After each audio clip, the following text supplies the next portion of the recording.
Hello everyone! In this video, I'll show you how to open a NatWest account. Let's get started.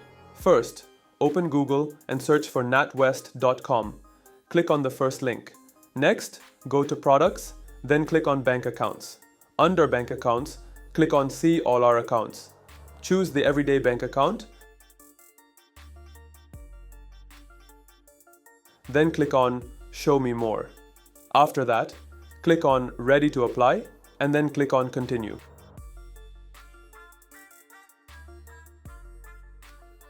Now, click on I am a completely new user and press Next. Select the account you want and click on Next. Then, click on Start Application. Fill in the form with your details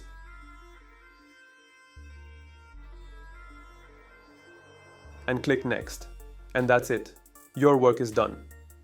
You're all set to apply for your NatWest account. If you found this video helpful, don't forget to like, subscribe, and hit the bell icon for more tips and tutorials. See you next time.